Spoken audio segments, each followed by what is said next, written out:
What's going on, guys? This is Burrs. I want to talk to you today about the Mercury 65 backpack from Black Diamond. This is a backpack that definitely has a ton of potential. I think if they made one change, this would definitely be in a top category for backpacks all around.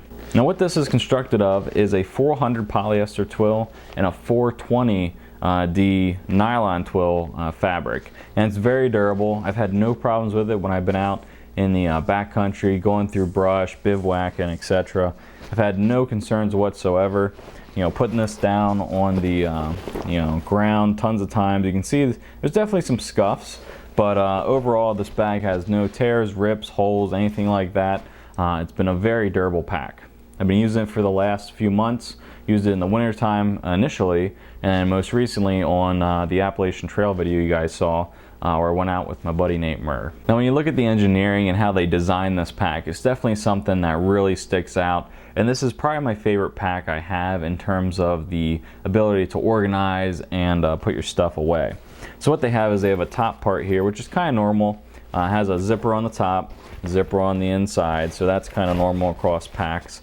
You have a top load right here, that's normal across packs. But when you come to the front, it's really where it sets itself apart.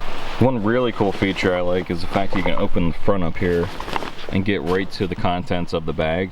That is a huge benefit to me.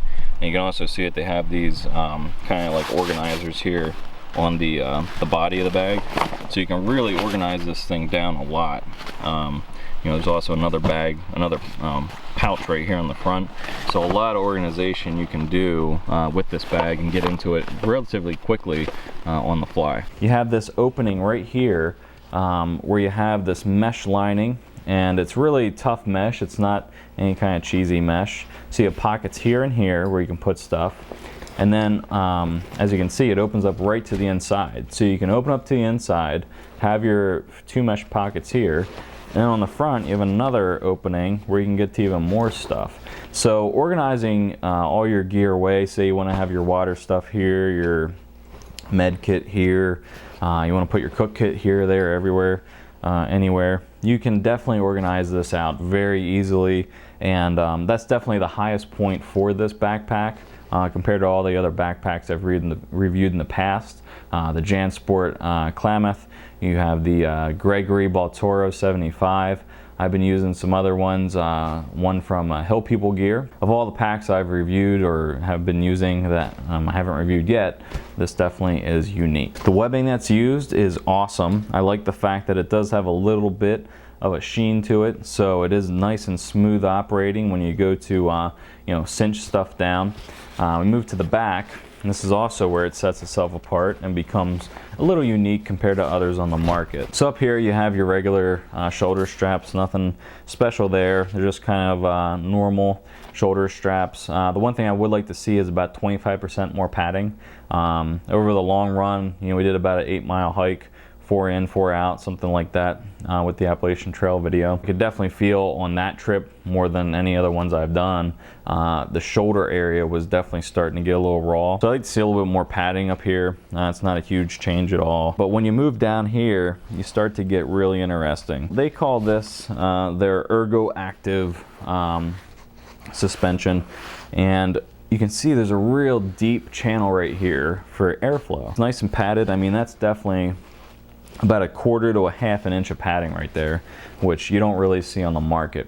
But where this really sets itself apart is on the bottom part here with the waist strap, or with the hip belt. Most packs you'll have a stationary hip belt that's attached, and as the pack moves with you, as you go, the pack goes from the waist all the way up. With this pack though, as you go, the pack moves with it. So you can see the hip belt straight, and that's kind of how your body is, right? The top part will move and flex. Well, this is how this is as well, which is really unique. I've never seen that on any other pack. Maybe I'm missing some, but that's very unique in my opinion, and it feels unique. So as you're going somewhere, the pack will move with you, but your waist stays stationary, just like your body. So that's very unique. Feels great when you're going over stuff like logs, going across streams and creeks and stuff like that on hikes. Hip belt goes with the webbing. It is a thinner webbing to keep stuff nice and lightweight. The total weight of this is going to be around 4 pounds 8 ounces, so it's not exceptionally lightweight, but yet it's not exceptionally heavyweight. It's right there in the middle, which is where I like to be.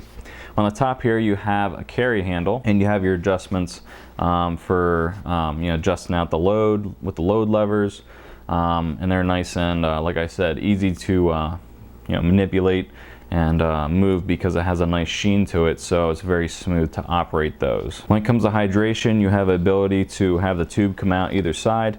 You have some elastic here to put the tube down through, and then on the sternum strap here, both sides have a clip where you can put your hydration hose, and the sternum strap moves very easily on these rails, and that was definitely a cool part of adjusting things out. So like the first few times I used it, trying to get that to where exactly I wanted it, and then getting it there is relatively easy. On the bottom here where your shoulder strap attaches, there's a little bit of bungee. So again, there's a lot of flexibility in your movement. So you have a few little movements you're gonna make to go somewhere.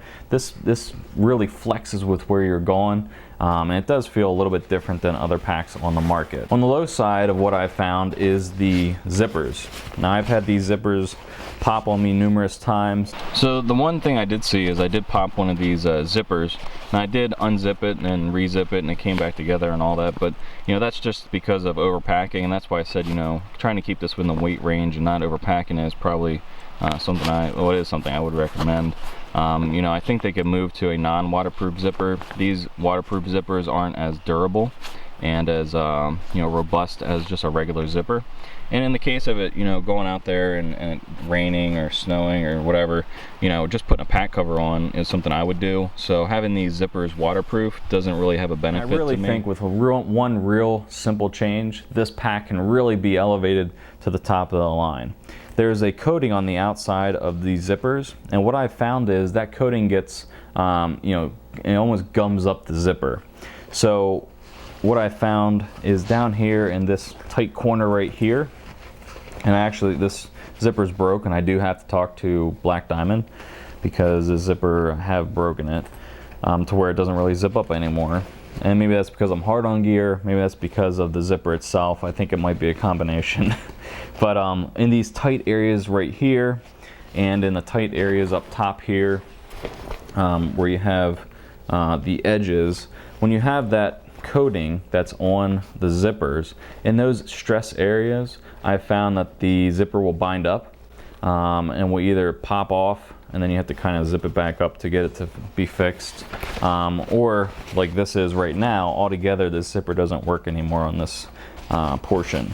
I think it's one real quick change because, in my opinion, and how I go about backpacking and going on hikes and stuff, if it does start to rain or precipitation moves in, I'm going to throw a pack cover on. I'm not worried about the zippers being waterproof, and I think that's one thing that I think they tried to kind of be a little bit different and use a waterproof zipper with that coating on the outside. But in these really tight areas, it really starts to get stressful on that zipper, and it really becomes very difficult to operate. So I think if they switch it out with just a regular high quality zipper, this pack could definitely be elevated to better ones, to one of the better ones on the market. I really like the way they have hooks on the end. These are really great. You really can get your finger in there and zip and unzip the zippers very quickly, and I think they should keep those. I really like those zipper pulls. The one really cool feature is the hiking pole holder here. So you'll see on the bottom here it comes out, and on the top. So what I did was I took my axe and put the bottom hole there, pulled it tight, put it around the top, pulled that down, and boom, I put my axe on here. It's not meant for the axe, but it worked. It didn't come off. It came loose a few times. Didn't notice it until I actually got stopped and was getting ready for the night. But it worked, and it worked rather well. So here's how I have this packed up. I got my axe on this side. I got my Bob Destredes saw on this side. Tarp on the bottom. And you can see the outside is packed pretty well, and it packs down pretty well as well. Overall, I've really enjoyed this pack, and as far as anything other than the zippers, this pack is definitely recommended. I think if the pack's on sale, it's definitely something I'd recommend you look into. But for the not being on sale, it's definitely something I think there are some better options out there for purchasing this at full price. As far as what I found, you know, I've overloaded this, at least in my opinion, I've overloaded this with about 50 pounds. This is definitely more 35, at the most 40 pounds with water as far as load capacity goes. So keeping it within there or under is definitely going to make for a comfortable backpacking trip. But if you're going to overload it, you're definitely going to run into some problems like I did. So, you know, as long as you keep it within that 35 to 40 at the max, you know, load capacity, this pack's going to definitely shine for you. So hopefully Black Diamond will see this review. We'll see what they do as far as the zippers go. I think that's a real quick change that they can make that will, you know, excel this pack to, you know, top of the line on the market. But those zippers are definitely one of the lower points. Other than that, durability and comfortableness of the pack is exceptionally high, and I think it's one you should take a look at if on sale. The one huge thing I'm going to give Black Diamond kudos on is the coloration. A lot of times outdoor companies will use very, very bright colors, and to use more of a mud color with a gray color, as you can see on the bottom, and this real burnt maroon color on the zipper, really was something that stood out to me. When I look at packs on the market, I want something subdued, I want something earthy colored. So kudos to them for using a really cool color, and you know, something that would definitely grab the attention of me or anyone else in the tactical kind of mindset, or someone that doesn't want to stick out as much with a bright orange or blue or that lime green color that you see a lot of.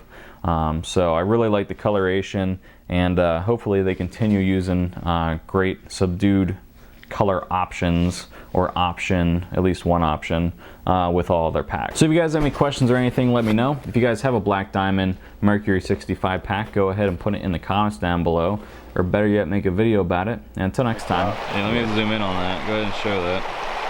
It says dirty, so you can't mix it up. Well, you can, but it's harder. Yeah, you can, but you'd be a moron.